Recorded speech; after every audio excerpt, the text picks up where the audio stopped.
Hi and welcome back to my channel. So I've wanted to do this video since chapter 139 dropped, but I needed to get all my angry, disappointed and frustrated rants out of the way. And I wanted to take some time to construct some sort of an essay. Nothing fancy, but here goes. Eren and Historia were always meant to be endgame. Endgame not just in regards to a love story, but also in regards to the significance of their roles in the conclusion of Attack on Titan. But chapter 139 changed all of that, and I want to make this video to discuss the key reasons why I believe that Eren and Historia were meant to be the endgame before the changes to the story were made. I have to preface that I was never a massive shipper. Themes of love for your friends, love for your family, love for your children, love for your country and your people were well pronounced in Attack on Titan, but themes of romance or the habit of just pairing off random characters into ships like plenty of mangas do was not Attack on Titan's style. To be fair, when I first started reading and watching, I did think that Eren and Mikasa had potential, but that's where it stayed. As I read the story and as it progressed, I noticed that Attack on Titan took a lot more deliberate care and attention in building the friendship and relationship between Historia and Eren. I will be focusing mostly on chapter 130 and the flashback of the conversation that Eren and Historia have at the farm. I will also be referring to other key interactions Eren and Historia have had throughout the story that are all interconnected to chapter 130 and to the original ending that I believe Isayama penned. Before I get into the meat of this discussion, I want to point out that I believe chapter 130 was the divergence point. It was the chapter that Isayama, the editors, and the magazine decided to start retconning the story from because it was the easiest point from which they could retcon the original direction of the narrative, which also retconned Historia's arc completely, relocating her to a silent character who just wanted to have a baby with a faceless, no-name character. And it is from this point that they were able to shoehorn a new narrative of Eren and Mikasa being the endgame. Now, with that said, I believe Mikasa was always meant to be important to the ending, but just not in the forced way that chapter 139 presented to us. Chapter 130 is one of my favorite chapters. There's so much genius storytelling in it, but sadly, one of the most important sections of this chapter was left completely void of meaning by chapter 139, and that is the conversation between Eren and Historia. In the first video I made on this channel, I talked about how this entire section may as well have been removed from the manga because the conversation and its very important implications were never followed up, never mentioned or resolved in chapter 139 or the extra 5 pages. I believe this is because the original ending that these panels foreshadowed and preceded were entirely retconned. If this wasn't the case, Isayama would have resolved their conversation because in the history of Attack on Titan, Isayama was not in the habit of wasting story or dialogue or character development, especially not at such crucial points in the story. As a writer of novels, I admire manga writers and comic writers because in few words and panels, they have to convey so much meaning and themes and context and subtext and foreshadowing that a novel can do with over 100 pages and over 100,000 words. If the conversation that Eren and Historia had didn't have a deeper meaning, then why even place that interaction there as part of the flashbacks that Eren is having just before he starts the rumbling? Every other flashback, I believe, was resolved in or mentioned in later chapters except for Eren and Historia's conversation. It was cut short deliberately because more was meant to come. And if it was all just a red herring and us fans were reading way too much into it, then it was the most convoluted waste of time red herring because it didn't change the story one bit. Red herrings are meant to misdirect the audience from the author's intention, but even if that panel didn't take place, Eren's confession of love for Mikasa would have still have been as random and as left field as it was. It's not as if those panels were removed that all of us, the entire fandom, would all of a sudden have gone, oh my god, I see how this is going to end. Eren is going to confess his undying love for Mikasa, And we're going to find out that Historia did like Farmer Corn and just wanted to have a baby to protect herself. When Eren arrives at the farm, his words to Historia are loaded with so much meaning and subtext, and to me they subtly and yet also overtly express Eren's love, concern, and protective bond with Historia. Even just his going to her at this time conveys so much singled out attention and care. The conversation they have in this panels is intimate, and I like to refer to all the moments Historia and Eren share as moments of intimacy, each one building upon the foundation of their friendship, their relationship, their love, and their allyship. Eren tells Historia that the police are moving in to make her the Beast Titan, and he says, "Our only options are we run or fight." Some translations say, "Flee this place or oppose them." Now, although Historia could have run, she certainly couldn't have fought the military police or Zeke by herself. Yes, she was queen, but she didn't have absolute power. She was being watched, and she was ultimately a tool to be used. Furthermore, there is no way that Eren would go to her just to tell her to run, girl, run, with no intention of standing by her side as an ally, much like she stood by his side as his ally in the caves in the Uprising arc. Historia saved Eren from being eaten by herself or her father, and now Eren was determined to save Historia from having to eat Zeke and become a Titan. Eren was prepared to help Historia run or fight, if that's what she decided, but he was not willing to sacrifice her to a fate of becoming a Titan shifter and breeding for political gain.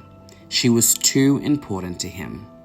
And sure, you could argue that Eren is protective over all his friends, but my point is that his protectiveness over Historia is different. He loves Mikasa and Armin and the squad, but he was perfectly alright with having them put their lives on the line to save him in the war on Mali. Now yes, he could see future paths, but I don't think he was able to see absolutely every minute detail and outcome, and therefore he could not 100% guarantee that Mikasa or Armin or any of the squad would have survived the rescue attempt. Chapter 139 makes Eren's powers of prescience flimsy and confusing because in one instance he sees the future paths and he knows what he's doing. But in the other instance, in the same chapter, he doesn't know how far his friends will get. He tells Armin, "I didn't know that you would survive this far." But he was totally okay with putting Mikasa and Armin's life at risk multiple times during the rumbling with no guarantee. But when it came to Historia, he made sure that he did everything he could to protect her from the dangers on the island and also from the dangers across the sea. Historia tells Eren there's no need to run or fight because, as she stated when the plan was first presented to them, she was willing to become the Beast Titan and play her role in protecting their friends and their home. She thanks Eren for standing up for her and says it was enough for her, but Eren replies emphatically that it was not enough for him. The manga panels emphasize the facial expressions of both Eren and Historia. Historia is moved and confused at Eren's insistence on protecting her, and Eren is determined, doggedly so. Even when he first opposed the idea in the meeting when the plan was first presented, Historia was shocked and moved to tears. And not just her. The manga and the anime both make it a point to show us that Hange picks up on this and deciphers the deeper meaning and motivation behind Eren's opposition to the plan. If all of these emphasized emotional moments are just red herrings, then it would make sense for the story to have crafted similar moments of emotional tension between Eren and Mikasa. But that isn't the case. For the most part, Eren and Mikasa's relationship stays the same. It doesn't develop. Mikasa remains a woman that Eren dearly loves as a friend and family. And you might ask, well, what about the conversation Eren and Mikasa have when he asks her to tell him who he is to her? To be fair, that scene could be viewed as a scene that is hinting at or attempting to reveal romantic tension between the two, but it isn't very successful because Mikasa is a coward and only tells a half-truth about it, and Eren doesn't really do anything to express a similar affection or even to express that he would want to hide the truth of his feelings. When I read this scene, I'm not convinced or any the wiser of Eren's feelings for Mikasa. I always read those panels as Eren really wanting to know if the Ackerman bond was real. Also, after going back to these panels after chapter 139 and reading some really great analysis, Eren asking Mikasa this question could also be viewed as him trying to figure out the answer to his own questions of why does he care so much about Historia? Is it because she saved him, or is it for something else? Is there something more to his care and concern? Now back to the farm. Eren then proceeds to tell Historia about his plan for the rumbling. I believe it is possible that Eren shared future pards with Historia, who is of royal blood and connected to the pards herself, to show her that the full rumbling was the only option they had to protect their loved ones and Paradise. The two share such a powerful surge when they touch, and we've seen Historia receive her own visions from the path when she sliced her father's Titan body. Eren showing Historia the future he saw is the only way that I can make sense of Historia going from opposing him and vowing to do whatever she could to stop him, to keeping his secret and furthermore choosing to have a child, his child. The Historia we know, the Historia whose character has been so well crafted, wouldn't have kept quiet, agreed to his plan and had his child just because she loved him or because he was her dear friend. Historia loved her father, but she rejected his plan to live out her own life. She loved Ymir, but she let Ymir choose her own path and she chose hers. And so Historia would have had to have seen enough from Eren to trust him enough and to trust his plan enough to keep it a secret and to have his child. Now, when she insists that she can't keep his secret, Eren tells her that she can keep it because she's the girl that saved him. She's the worst girl in the world. This line is so powerful and displays Isayama's genius ability to construct echoes of foreshadowing in a story that come full circle. Eren reminding Historia of her words is significant for the following reasons. The first, Eren reminded Historia of the promise she made the day she saved him and the reason why she saved him. Historia saved Eren that day because she chose to be his ally. She said, "Fuck my father and the world. I'm choosing me and I'm choosing you, and together we can fight for the freedom that we believe in, not for anyone else and not even for humanity." She told him, "I may be humanity's enemy, but I will be your ally, Eren." They made a bond that day to each other and to the freedom on their terms. She didn't just save him physically or emotionally. She saved him psychologically and spiritually. Eren wanted to die. He believed he was useless, but she told him that he was worth it. Not because he was the attack titan and their only hope, but because he was simply worth it. She echoed his mother's sentiment of Eren being special because he was born into the world, and she saved his tormented soul. The second reason his words in this panel are significant are because he was reminding Historia of the words she spoke about his future. Historia says, "Who would want to kill all the Titans? I'm starting to hate humanity. In fact, we should let humanity be extinguished by the Titans." Other translations say, "We should let humanity be trampled by the Titans." Historia's words foreshadowed the endgame and Eren and her's path to the rumbling. That as allies, they would bring about the rumbling and extinguish humanity across the seas. This is the genius that was retconned in chapter 139. Thirdly, I believe that in telling and possibly showing Historia future parts that she saw a royal baby that was significant to the endgame, and she volunteered to have said baby with Eren. I don't believe that Eren and Historia would have used their baby to restart the rumbling because they would just be following in their parents' shadow instead of surpassing their fathers, which is a theme in Attack on Titan. But I do believe that their child could have been significant in another way, even if just to symbolize a child born truly free from the curse of Titans and the cycle of hate.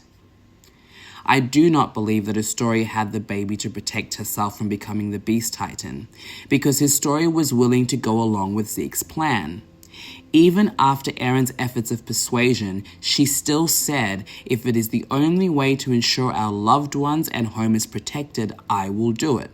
So I don't see her suddenly changing in the space of one conversation to having a baby all to protect herself.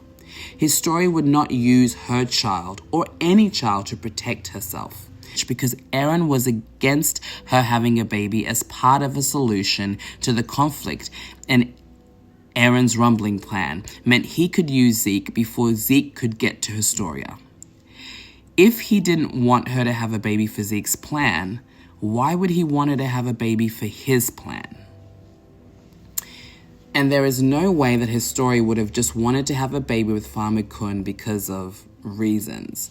Why would she risk bringing a child into the world at the cusp of a world war? Just for kicks. It's like us finding out that North Korea or Russia has declared nuclear war on the West, and we all decide to go find Farmer Kuns to get pregnant with. It makes no sense. The only reason that makes sense to me is that Eren showed Historia a future by which this baby was significant, and a future in which their baby would be safe from the Titans, and more so from the humans who wanted them dead. As Historia said, why kill the Titans? Who would want to do something so tiresome? Because Titans weren't the evil. It was humanity that weaponized Titans against Eldians and the world. I believe Historia chose to have Eren's baby because she loved him, yes, but also because she trusted him. She trusted his plan, and as his ally, she was prepared to fight for freedom on their terms, even if everyone they loved opposed it. After all, it was Historia that taught Eren the lesson to live for himself when she saved him in the caves. She also taught him that lesson when she told him that she wasn't going to go after Ymir because Ymir had chosen her path. Eren told Historia his plan because he loved her, yes, and because she was significant to the endgame, and because he trusted her like no other. He trusted her to be his ally, and part of being his ally was allowing him to choose his path for freedom, even if she didn't wholly agree with his methods. I have to add that even if Historia and Eren are not passionately in love with each other, the story does a lot of development to show us that these two characters deeply care for each other in a way that is different from the way that Eren cares about the others. I believe Eren and Historia love each other deeply, and whether this love is romantic in nature or not, it's a love that binds them together, and that binds them together in the conclusion of the story. Eren and Historia's friendship and their love is a far more healthy and mutual story than the one chapter 139 tried to force us to accept between Eren and Mikasa. It's been woven throughout the entire story, each moment of intimacy building into the next, giving us more insight into who the characters are individually, together, and their importance to the story and its ending. It begins by Eren wanting to save Krista when no one else wanted to. And then it progresses to a story opening up to Eren about how she envies him and the others for having something to fight for, while she doesn't even know who she is anymore. Eren then tells her he likes her as Historia. He likes that she is flawed and not overly perfect anymore. He tells her that the old Krista made him sick. He says he likes her as a stupidly honest girl. Those words saved Historia. They healed her. Eren liked that she was normal, and those words meant everything to Historia. And in Eren, she found a friend after the loss of Ymir. The two get kidnapped, and together they have to face the horrifying and devastating truth about the founding Titan and King Fritz's, vow of passivity, and the fact that Eren's father killed her family and that she would have to eat him to gain that power back.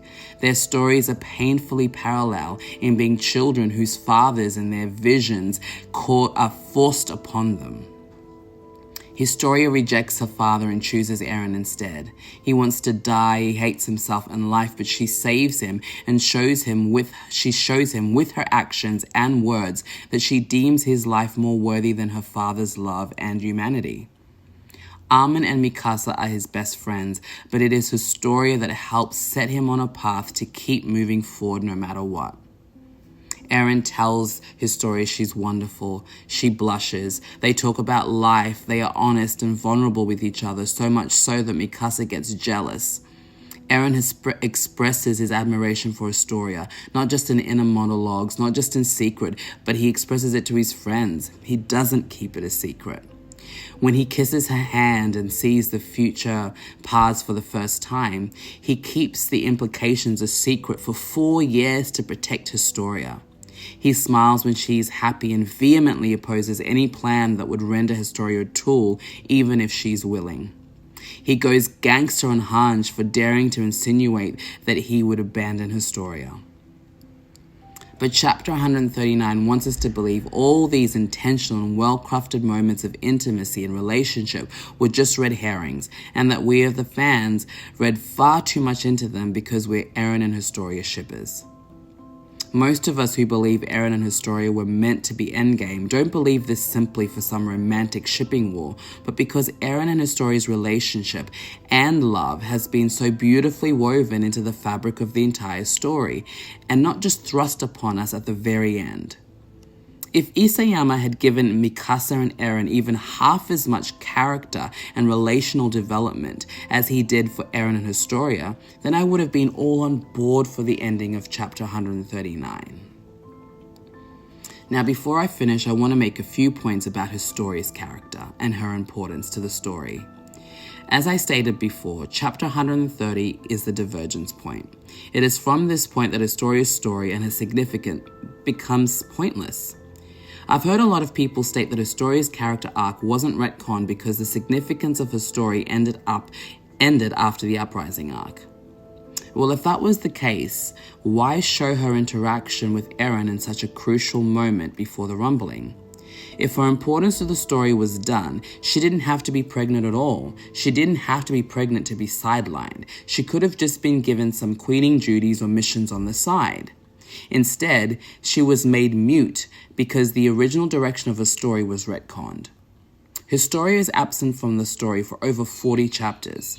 Why keep her muted and sidelined, all to reveal that the mystery and questions surrounding the reason that she was sidelined were all for nothing? They retconned her original story and character arc, but they didn't completely remove her from the story, which actually causes more problems and raises more questions from a storytelling point of view. Firstly, if she was pregnant only to save herself from Zeke's plan, which she was willing to go ahead with anyway, why is this danger never realized in the story? Why aren't we given even one panel where she is imprisoned by the military police? At least make us think that the threat was knocking at her door and she had no other choice. Raise the stakes for us. But instead, she's pregnant even before Zeke arrives on the island. From a storytelling point of view, when you're coming down to your last few chapters, it is your job as a writer to make sure you don't leave in pointless plot threads that don't serve the main narrative and don't make sense. Historia did not have the baby to protect herself because the stakes of said danger never even reared its head against her. If I'm supposed to believe that she had the baby to save herself and buy Eren time during the flashback conversation, she would have easily stated it. Eren, I won't run or fight, but I will have a baby to protect myself and buy you the time you need. But she doesn't. Instead, her words are deliberately cryptic, but chapter 139 makes all of that void. It's hard for an audience to believe a threat is as big as it is claimed to be if said threat amounts to nothing. So if it wasn't to protect herself, was it because she loved Farmer Kun and wanted to have a baby? This option is equally ludicrous to me because it's not as if Historia was already pregnant when she spoke to Eren at the farm. She didn't fall pregnant by mistake. She decided to have this baby after Eren told her about the rumbling. Why would she have it at such a time? Why not just wait for Eren to do the rumbling and then have the baby with Farmer Kun when everything was safe? What was the rush when the world was literally on fire? Unless that baby served a greater purpose. If she wanted to have the baby to save herself or because she loved Farmer Kun, then she could have just stated it. One of the cardinal rules of storytelling is to keep it simple. If her intentions for the baby and Farmer Kun were simple, why complicate them with this convoluted mystery if the mystery comes to nothing? She could have easily told Eren, I'm pregnant with Farmer Kun, whom I love. That would have cleared up all the issue of her lying about the due date, but she doesn't clear anything up. She doesn't state her love for Farmer Kun. To add, if Historia's importance to the story ended in the Uprising arc and this conversation with Eren meant nothing, then why of all people did Eren go to her and tell her his plan, if telling her the plan eventuated to absolutely nothing in chapter 139 in the extra 5 pages? Eren implores Historia to keep his plan a secret until a certain point. He even offers to manipulate her memories with the Founding Titan power if she can't carry the guilt and keep quiet. But my question is, why tell her at all if it comes to nothing? Why tell someone a secret to hold only to tell them that if they can't hold it, that you can make them forget it, if them knowing the secret wasn't important to your plan? It's not as if in the time skip, Historia revealed why Eren told her and no one else, and that with that she also revealed important information that Eren had told her that was important to the future of Paradise. She did no such thing. So why tell her? Why tell her? Why implore her to keep it a secret? Why offer to even, fiddle with her memories to make it easier to keep the secret if that secret was not important? And if Historia specifically knowing that secret wasn't important. Furthermore, why would Historia choose to get pregnant as a result of Eren telling her his plan? Because her question to Eren about the child comes after he tells her about his actual plan, not before. And if it was meant to come before, then Isayama would have just placed it that way. Because remember, this entire scene is never cleared up again. It's never mentioned again. So if he meant that to come before the plan, maybe some of the ending would make sense. But it comes after he tells her about the rumbling. I have to deduce that there was something about Eren's plan that prompted this idea and choice within Historia. Historia choosing to have Eren's baby when she did tells me that the baby, and not just her pregnancy, was significant to the story and significant to the endgame of Attack on Titan. If it's just a baby for baby's sake, why would she lie about the due date? If the baby was premature, all it would take would be a few words stating, oh no, the baby has come too early. Those nurses who were watching over in those panels could have easily said that. They could have said the baby's come too early, it might not survive. It would have cleared it all up. But nothing like that is given to us. So we're left to assume that Historia's baby was full term and that she lied about the due date. But why? If she could lie about the due date, then she could also lie about the father. Why? Because I believe the father and the baby were significant to the conclusion of the story. Furthermore, why even show her in labor at such crucial moments during the rumbling? Some YouTubers have said it's to show the contrast between life and death. But to that I say, why specifically Historia's child? Surely she wasn't the only woman in all the earth giving birth at that time, right? And if you wanted to show the contrast between life and death, the baby that was being held up when all the fleeing people were being trampled on in the river was enough to portray that. Finally, why was Eren present when she went to Farmer Kun? Was it so he could make sure the job was done? Why? Having this baby was not his idea, it was Historia's idea. So why would Eren have to be in the background watching to see that the conversation she had with Farmer Kun went off without a hitch? I could go on, but I'll stop there. Before chapter 139 dropped, I loved watching and listening to all the amazing fan theories out there created by YouTubers like Always Try Hard, I Don't Know Anything, The Eren Denialist, Anime Balls Deep, and The Sufferance. My favorite theory is one that coincides with the Season 2 anime opening, in which Eren would come out of his Warhammer crystal in Paradise, find Historia, who would hand him their child of royal blood, and he would complete the rumbling. Not the 80% one, but the 100% one. He would then tell his child, "You are free." Unfortunately for all of us, we will never read the ending he originally wanted to tell. All we get is the ending he did tell.